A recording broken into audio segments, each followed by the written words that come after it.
Bargain in Death by Jack Oleg. Narrated by Chris Harvey.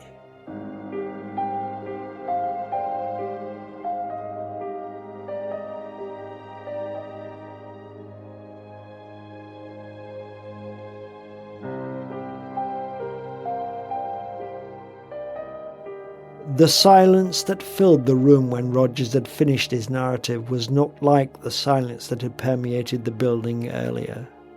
It was different, even more profound, as if each of the occupants of the room were locked away in some secret world of his own.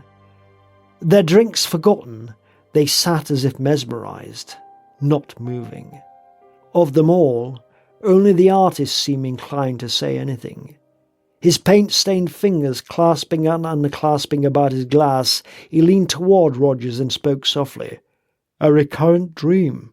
Rogers, before he answered, downed his drink and poured himself another with hands that were suddenly trembling. "It's more than a dream, much more." For a moment he seemed reluctant to go on, but there was no derision in the eyes of the others. They too were leaning toward him, like sleepwalkers coming awake. "It's hard to explain. It seems to be with me all the time, almost as if—" "And do you have a sister?" Critchett, no longer bemused by his own thoughts, came directly to the point. "No." Rogers's reply had been just a shade too vehement, too emphatic. "Then I think I know what he means." The tall man, almost as seedy as Rogers, spoke half to himself. "Oh, really?" Critchett's voice dripped with uncalled-for sarcasm. "Do tell us." "Tell you?" The tall man's eyes narrowed, became shadowed, as if he too were remembering. "Well, why not? I have a similar vision, a similar fear. Similar, but not quite the same."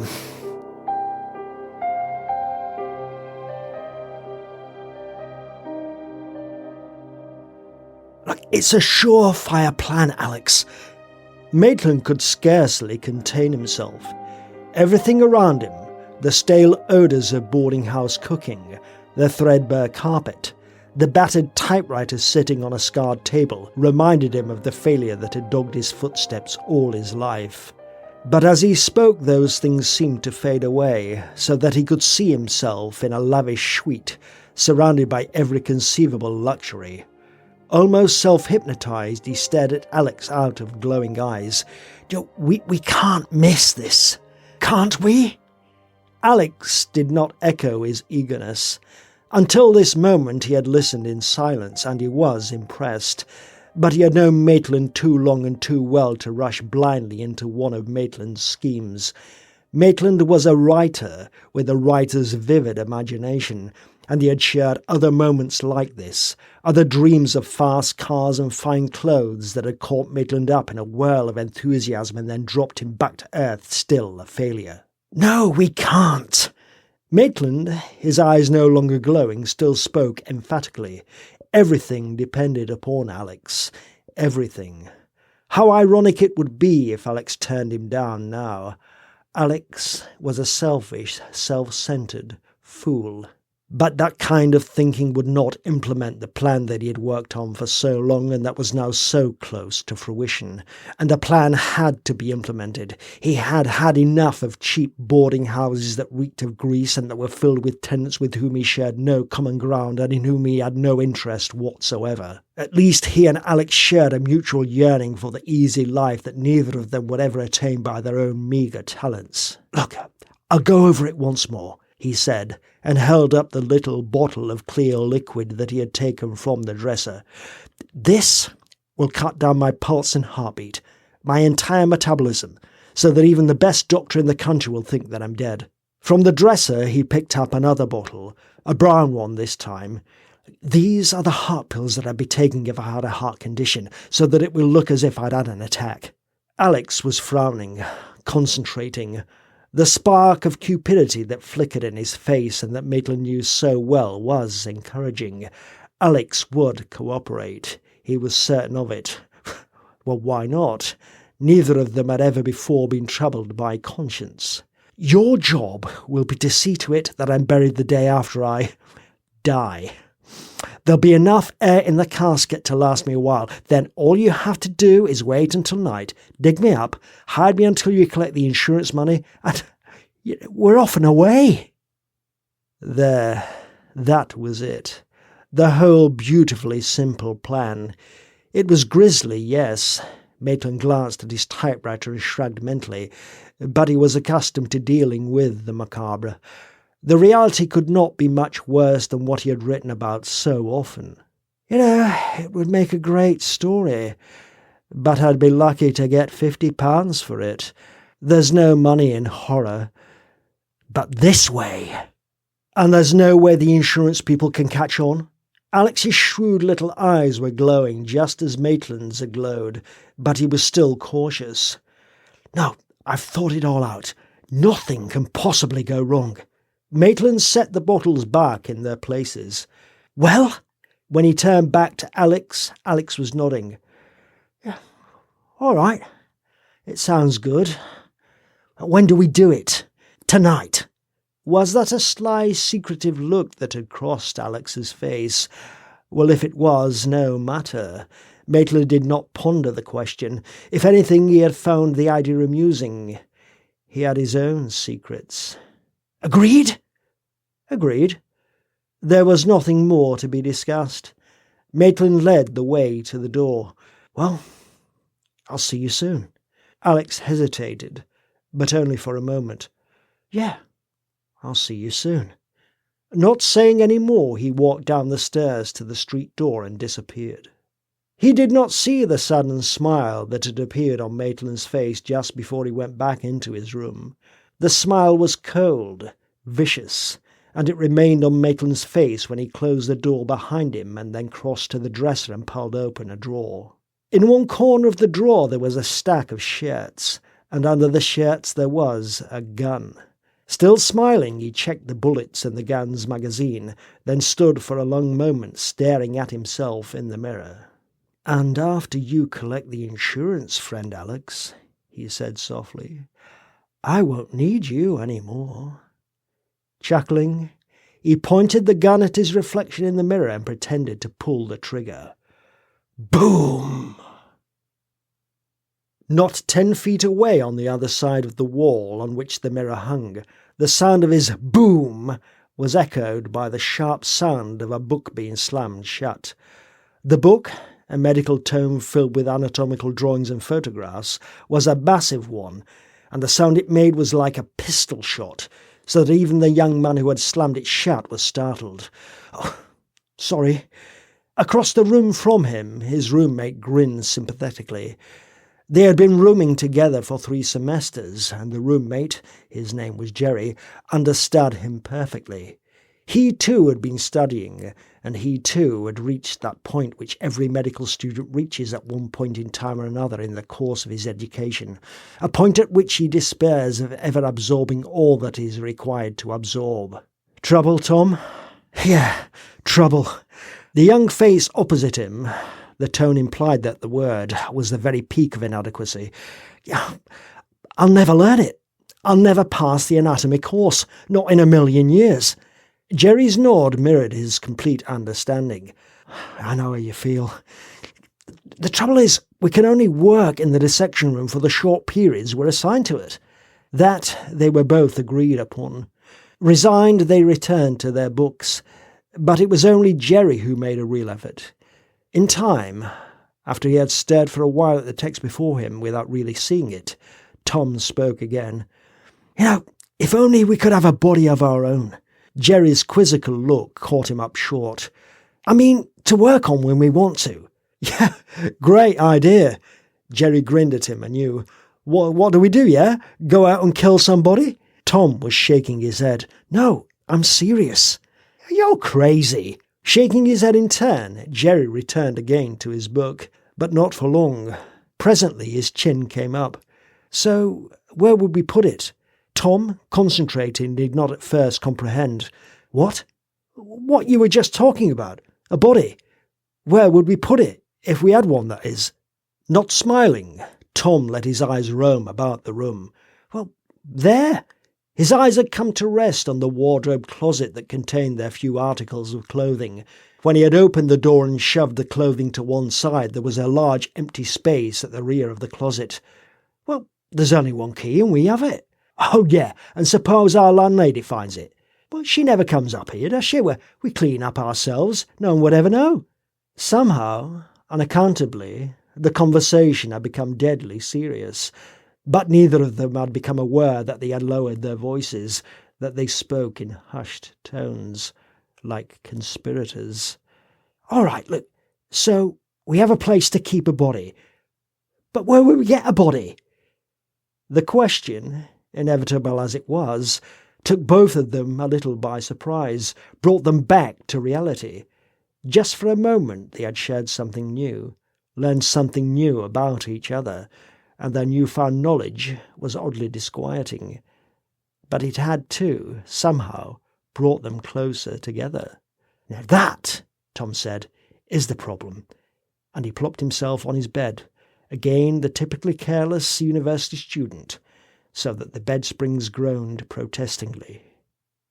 Maitland, in his own room, heard the groan, but only subconsciously. His mind was on other things. He was staring at the bottles on the dresser and at the hypodermic needle that lay beside them, and his face was pale. What lay ahead of him would not be pleasant. It might even be deadly. But he had long ago made up his mind to what he was about to do. Presently he took up the little bottle of clear liquid and the hypodermic and filled the hypodermic from the bottle. That done, he rolled up his shirt sleeve. The sudden, sharp, small pain when the needle entered his vein made him gasp, but his pressure on the plunger of the needle remained steady. Fascinated, he watched as the liquid in the hypodermic's plastic tube disappeared into his bloodstream. He had rehearsed the moment in his head 100 times, and what he did then he did by rote. The needle and the bottle of clear liquid were rolled up in a bit of cloth, stowed with his gun under the shirts in the drawer. Now, close the drawer. He was already beginning to see things only hazily. But there was something else to be done. His shirt sleeve. It was still rolled up. Fumbling a little, he rolled the sleeve down, buttoned it. The room was wavering, going dark. He had not thought that the injection would work so quickly. Staggering, he crossed to the bed and stretched himself up on it. A last little smile crossed his face just before the darkness took him completely. Someone, whoever first came to his door in the morning, was in for a most unpleasant shock.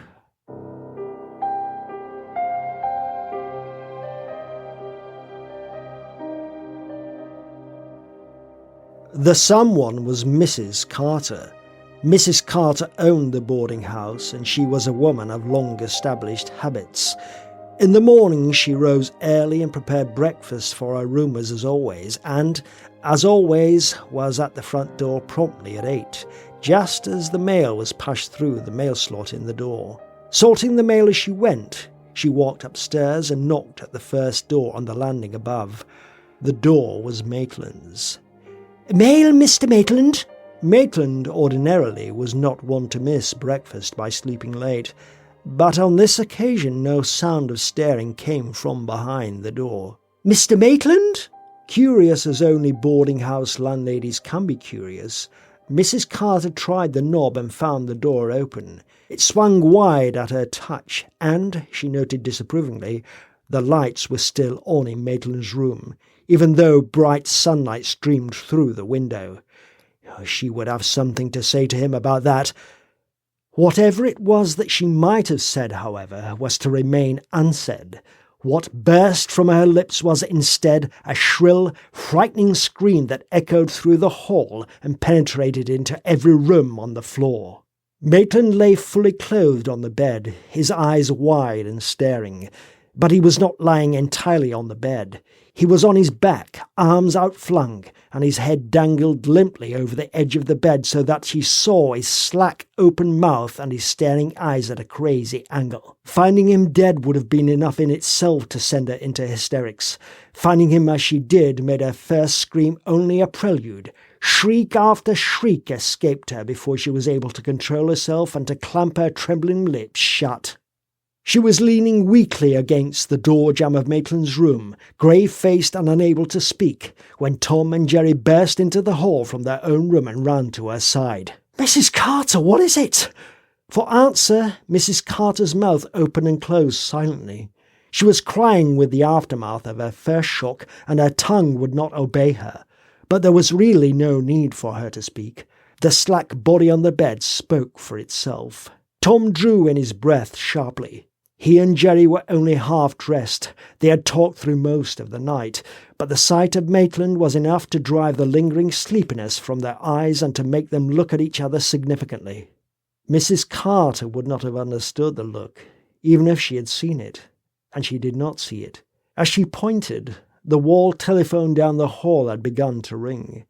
Instinctively she moved toward it, only minimally aware that the rest of her tenants were emerging from their rooms in various stages of undress and asking excited questions. Ever the landlady, she picked the telephone receiver from its hook without really thinking about it. "Yes." The voice that answered was Alex's, but she did not know that. Her thoughts were all for Maitland. A death in a boarding house was always a bad thing. Most people disliked living in a house where a man had recently died. Preoccupied, she hardly heard Alex when he spoke. "May I speak to Mr. Maitland, please?" "Maitland?" Mrs. Carter shook herself a little, brushing away at least a few of the cobwebs that clogged her mind. A new thought had arrived to plague her. To the best of her knowledge, Maitland had no family, no one to take care of whatever had to be done. There would be arrangements to be made, bills to be paid. "Are you a friend of his?" "Yes." "A good friend?" "Yes." Mrs. Carter could breathe freely again. Perhaps, after all, Maitland's death would not be the complete disaster she had envisioned. "I think you'd better come over." At the other end of the line, Alex smiled. "Right away." He was not smiling afterward, however. Afterward, as he stood with his back to the dresser in Maitland's room and watched the doctor, his face was carefully composed to register precisely the correct degree of grief. And if there was a hint of sardonic amusement in his eyes as the doctor went about his examination, the doctor did not notice. The doctor was quite thorough. He had composed Maitland's body decently on the bed, and he was listening through a stethoscope for any lingering heartbeat. When he found none, he let the stethoscope dangle loosely from his neck and turned up Maitland's eyelids. The irises that looked unseeingly up at him were blank, lifeless. Very slowly, as the doctor bent closer to direct the beam from a tiny flashlight into those vacant eyes, Alex pulled open the dresser drawer that was just behind him. Groping, he found the rolled-up bundle that Maitland had concealed there and transferred it to the pocket of his coat. You say he had a heart condition?" The doctor had evidently concluded his examination. He had removed the stethoscope from around his neck and was returning to his medical kit. "Yes, he did." Alex's hand, still in his pocket, was sweating, but there was no hint of suspicion in the doctor's voice. He had seen nothing. Almost casually, the doctor reached out to close Maitland's eyes. Was he taking anything for it?" I think so, yeah. Careful now. It would not do to seem anxious for the doctor to find that little brown bottle. Yeah, there were pills he used to take. They must be around here somewhere." "Ah, yes, there they are." The doctor had walked toward him and was reaching behind him to take something from the top of the dresser. "Ah, yes, digioxin. I rather thought so." The bottle made a tiny clinking noise when he returned it to the dresser. "I'll make out the death certificate. When do you want to bury him?" Bury him? It had all been almost too easy. The question, so perfectly suited to Maitland's plans, made Alex stutter and stammer despite himself. "Why, He was a lonely man. He had no friends other than me. We may as well do it tomorrow, don't you think? Well, OK, good enough.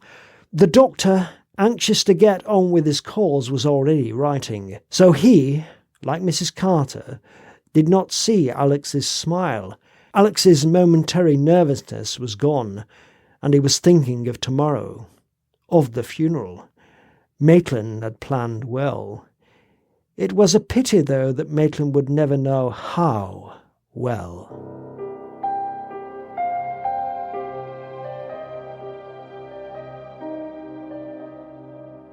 Maitland, had he seen the smile, would have understood at once. Knowing Alex, it would have required no great effort for him to comprehend what lay behind it. But Maitland knew nothing. Maitland lay in the cheap coffin that Alex had selected a day later, and was aware neither of the cold wind that knifed between the poorly joined boards of the casket, or of the motion when the casket was lifted onto the mechanism that would lower it into the grave. It was a good day for a funeral, chilly but brightly sunlit, with just a few wisps of clouds scudding across a blue sky, and the cemetery, at such moments usually noisy with the din of weeping, was quiet. Maitland's mourners were few, just Alex, Mrs. Carter, Tom and Jerry, and none of them had reason to be overcome by grief. Only Mrs. Carter, being a female and naturally sentimental, added her voice to the vicar's as the vicar read the funeral service. Poor man! Dust to dust, ashes to ashes. The lowering mechanism creaked as the gravediggers released its cogs and wheels. There were two gravediggers, one fairly young and the other middle-aged and thick-bodied and with a perpetual simple half-smile on his face, and they were unfeelingly efficient. Mrs. Carter, overwhelmed by the solemnity of it all, again breathed, Poor man, and dabbed at her dry eyes. Alex, beside her, had difficulty in suppressing another grin, but he managed. He was even able to look properly sad as the coffin vanished into its cavity, and the others turned away to give him a last moment alone with his friend. They would have been quite startled had they looked back and heard his chuckle when he looked down into the grave before coming after them. After all, a man who has just buried a friend does not usually whisper, So long, sucker. Having said the words, however, Alex was again able to look quite sad when he continued on. Like the rest, he did not look back to where the two labourers had begun to fill the grave. And so there was something that he missed. Behind him, the thick-bodied, brutish gravedigger stopped his shovelling for a moment and was staring after the departing mourners. And as if his stare were a signal, Tom and Jerry had returned. When their eyes met, all three nodded slightly, as though confirming something of which only they were aware. Before they turned away again, the gravedigger's left eyelid dropped in a broad wink. Not even Alex was aware of the byplay. Alex, an hour later, was seated in an office, and the man opposite him was speaking in the tone that is reserved for the friends and relatives of one newly deceased. The man was an insurance inspector, and when he had finished his examination of the documents that lay before him, his voice was businesslike, but kind. Mr. Maitland's insurance policy was fully paid up. His death certificate is in order, and you're the beneficiary. I see no reason why we can't send you the proceeds of the policy within a week or so. He was unaware of Alex's relieved sigh. Oh, thanks. I wouldn't have troubled you so soon after George's death, but I have to go abroad on business. Alex's hands were sweating again. As with the doctor, it had seemed to him for just a moment that there were questions in the man's eyes. But as with the doctor, it had been only his imagination. The inspector, if anything, was quite sympathetic. I understand. I'll take care of it as quickly as I can, and may I offer my sincere regrets. Thank you. Well, you'll be hearing from us. The interview was over. Alex's chuckle this time was silent. Only when he was almost at the door did a cold chill race down his spine. The inspector's voice froze him in his tracks. By the way." "Yes?" The inspector was staring at him steadily, and panic rose in his throat, choking him. "Are you insured, sir?" The relief that flooded over him weakened his knees, but his shrug revealed nothing of the sudden turmoil inside him that had made his heart take to thudding like a trip hammer. "Oh, I'd have no one to leave it to." His legs had regained their strength. "Besides, I'm lucky. I expect to live a long, long time." The rest was said to himself, and to live well, thanks to George. He was actually almost laughing when he closed the office door behind him. Poor old George, all alone in that dismal cemetery, waiting. What a shame.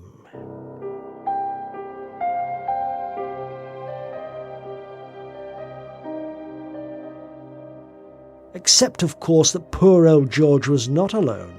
Poor old George lay very still in his coffin and knew nothing of the countless corpses that kept him company on all sides, or of the cold sunlight that played across his newly dug grave and presently gave way to even colder darkness. So how could he be aware, after a time, of the two shadowy figures that entered the cemetery and stole through the gravestones towards where he lay buried? How could he know that Tom and Jerry, their young eyes tense and apprehensive, had returned? They were almost at the grave when they saw the face. It leapt up suddenly from behind a gravestone, thick-lipped and beetle-browed, and in the gloom it might have been the face of the devil himself. They were shaking with fright before they recognised it. "Oh, you!" The face came closer, resolved itself into the unlovely face and form of the gravedigger who had winked at them. He was carrying a spade and an iron crowbar. "Sorry, I gave you a fright." "Sorry?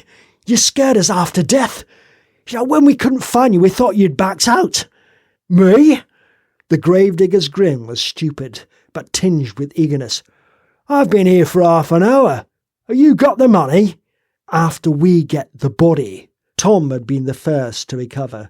Trembling though he was, he made his voice firm, but it required an effort. The gravedigger in the sickly moonlight was not an appealing sight. When he had considered, the man nodded. "Right." Together the three of them continued to walk toward Maitland's grave.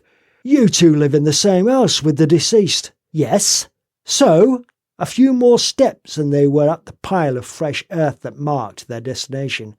What do you want this body for?" Jerry, frightened but irrepressible, could not resist. "We're ghouls, yeah?" The words, if they conveyed anything to the gravedigger, did not register in his dull eyes. When he had stared at them for a few moments, he turned away and began to dig. The sound of his spade as it scraped against the stone sounded like chalk squeaking on a blackboard. Or like the squeal that Alex's bureau drawer made as he pulled it open and frowned angrily. "Damn it!" The drawer made the same nerve-rasping noise each time he opened it. He would have to buy some of that stuff that was supposed to make drawers slide easily. But he had forgotten. There was no need to ease the drawer. He would not be back. Humming, he began to take things from the drawer and to pack them into the large suitcase that lay open on his bed. By then, the gravedigger had already removed a foot-thick layer of earth from Maitland's grave. Working contentedly and seemingly unaware and unafraid of where he was and of what he was doing, he dug quickly until he was standing waist-deep in the miniature chasm that he had created. It was because of that, when he turned to throw another spadeful of earth from the grave, that he did not notice that Tom and Jerry had come closer, the better to watch him. His first intimation that they had done so came when he heard Tom's whisper gasp, "Hey!" "Huh?" Puzzled, he looked up then, and grinned vacuously. The spadeful of earth had struck Tom full in the face, and he was spluttering, choking on the black grains. "Throw it that way!" Tom's whisper this time was a hiss. A sweep of his hand indicated where the gravedigger was to toss the earth, and the hand brushed against Jerry's chest. Grimly, too nervous to be amused, Jerry stepped away so that Tom could move out of the gravedigger's range, and as he did so, a second spadeful of earth showered over Tom. "Oh, for pity's sake!" Tom was livid. He almost raised his voice, but another glance at the gravedigger dissuaded him. The gravedigger's face, when he shrugged and resumed his digging, showed no emotion, no apology, nothing. He was slow-witted, without humour or imagination, and such a man could be unpredictable, even dangerous. Shuddering a little and suddenly cold with a chill that did not come from the cold of the night air alone, Tom glanced at his watch. At least there was still plenty of time left. His watch showed a few seconds before 12. It was barely midnight. In his car, with his suitcase stowed in the seat beside him, Alex glanced at the clock on the dashboard and made a mental calculation. Almost 12. He should be waking up about now. The smile that crossed his face was cruel, sadistic. I wonder how long it'll take before he realizes that his friend Alex isn't coming. For a moment he savoured that thought. Then his smile faded, and he stepped hard on the accelerator. If he was right, if Maitland was just about then returning to consciousness, he could almost feel what Maitland must be feeling, and the sensation made his skin crawl. And he was right. It was time. In his coffin, Maitland still lay without moving, an unseeing, unfeeling, living corpse in a silent world that presently echoed with a muted, unidentifiable sound. The sound came closer and closer until at last, just as his eyelids fluttered open, it became recognizable. Someone was digging above him. "Alex!" His whisper was weak, but audible. Still half in a daze, he tried to smile and felt the stiff unwillingness of his facial muscles. They would not move. But there was no time to think about that.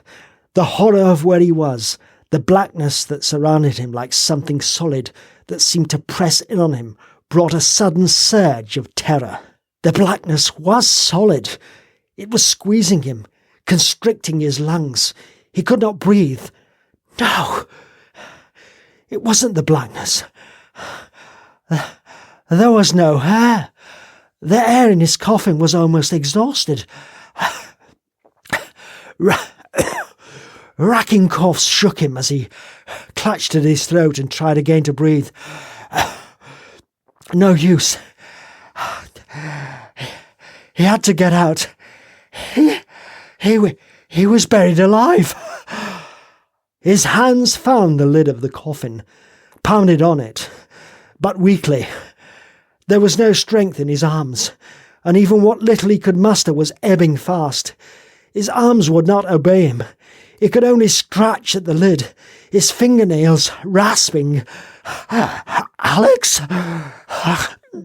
Alex!"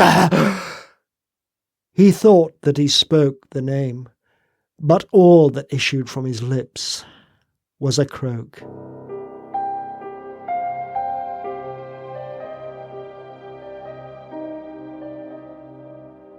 "Did you hear something?" Above, in the darkness that had grown even colder as the night progressed, Tom was holding his hand out toward the gravedigger as if to stop him from digging further. But the gravedigger did not stop. The look that he gave Tom was pregnant with the scorn that the unimaginative reserve for the imaginative, and his spade did not falter. A few moments later, he had uncovered the lid of the coffin. Carefully, he brushed away the thin layer of earth that still covered it. Maitland, choking inside the coffin, felt rather than heard the scraping of his spade, and a look of renewed hope appeared on his tortured face. Even so, no sound left his lips when he tried again to croak, "Alex! Alex! Alex!"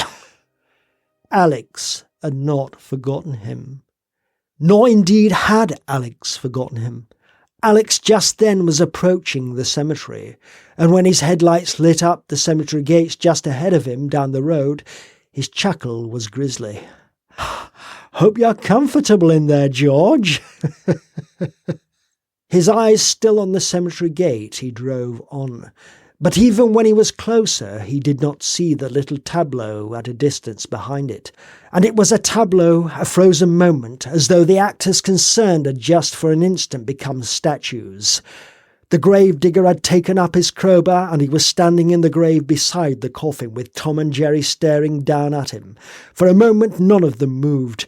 Then the gravedigger set his crowbar to the coffin, heaved, and the lid was prized open. And it was somehow fitting that the moon, as the coffin lid came away, should just then be obscured by a passing cloud, that the air should suddenly turn even more icy, because in that moment the corpse in the coffin sat up, gasping, and drew in huge gulps of the icy air. There was no more silence then. The silence was gone, rent by shrieks of terror as Tom and Jerry ran. They ran blindly, unseeingly in the direction of the gate. They blundered into tombstones, stumbled over graves, and burst through the gates into the roadway beyond, still shrieking and not even seeing the glaring headlights of the car that bore down on them. But if they did not see the car, the driver of the car saw them. Inside it, Alex reacted out of pure instinct. His hands on the wheels swung it hard, so that the car skidded and went into a sweeping turn that spun it like a top and smashed it into a tree that grew by the side of the road, and chunks of metal flew in all directions. A few seconds later, a spark found the car's ruptured gas tank. The explosion that followed transformed Alex into a gruesome mass of torn flesh and broken bones, even before the fire that came hard on its heels spurred it upward in an incredibly hot and all-consuming orange fountain that lighted up the roadway like 1,000 lamps. By its light, Tom and Jerry looked like stunned, frightened gnomes. Uncertain, bewildered, terrified, they could only gape at the flames in silence, overwhelmed by the horror of the last few moments, until, at last, a shout from somewhere behind them made them turn. "Hey!" In the glow of the blazing wreckage that was Alex's funeral pyre, they could see past the gate and well into the cemetery, to where the gravedigger stood beside Maitland's grave and beckoned to them. Had they been in full possession of their faculties, had they not been dazed, they might not have heeded the gravedigger's call. As it was, that beckoning finger drew them so that they walked unwillingly back the way they had come, and that they stood at last again with the gravedigger and looked uncomprehendingly into his dull eyes. "You can give me my money now," the gravedigger said. "He's all yours. Sorry about the head." The head? It was Jerry who spoke, but it was Tom who first began to understand, whose disbelieving stare travelled downward to the crowbar that the gravedigger still held clutched in one huge paw. It was Tom whose already ashen face went even whiter, who gasped, "Oh no, oh no," when he saw the blood and the sickening patches of grey that stained the crowbar's iron length. He would gladly have given his soul in that moment, not to have to look into the grave. And yet he looked. He and Jerry both looked. They had to be certain, but they need not have bothered. Maitland had fallen back into the coffin, and what could be seen of his face was twisted into a peculiar, wondering grimace. The crowbar had split his skull and smashed his brain to paste. Even as they stared, the blood that still flowed in streams and rivulets from his broken head merged into one and hid his questioning grimace behind an opaque veil of red.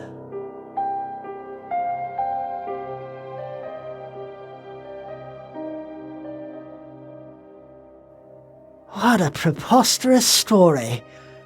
Critchett brushed an imaginary speck of lint from his sleeve. Throughout Maitland's recital he had sat with his lips pursed, and there was more than a hint of derision in his voice when he spoke. "A preposterous plan. A preposterous story." Maitland, still held fast by the horror of his own tale, looked through him rather than at him. His eyes wide with lingering recollection, he blinked rapidly as if to blink away the terrible pictures that persisted in his memory. And yet it seems so real. He barely whispered it. Almost as if... Critchett's contemptuous smile was lost upon him. If he heard when Critchett said, almost as if you were actually going to do it. He chose to ignore the question. The others, when it became obvious that there would be no reply, settled back in their chairs. Only the actor showed an unwillingness to let the matter drop. I know the feeling, he said. I've had it often with... He too fell silent, his stare vague and his drink forgotten in his hand, and Critchett leaned forward impatiently. What? The actor let his stare move across the faces that watched him so intently. All right, I'll tell you. His eyes, no longer vague, came into focus, but not on the faces. It was as if he were staring across time and space at something that only he could see.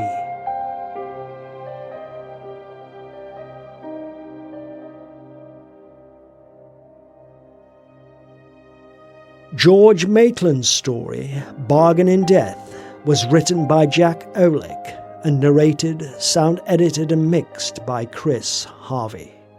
Coming very soon, stay tuned for even more tales from the chilling depths of the vault of horror, from where I will be bringing you Sebastian's fateful story, This Trick'll Kill You, a most charming tale, but a tale nonetheless with a twist indeed somewhat reminiscent of the twisted threads of a hangman's noose.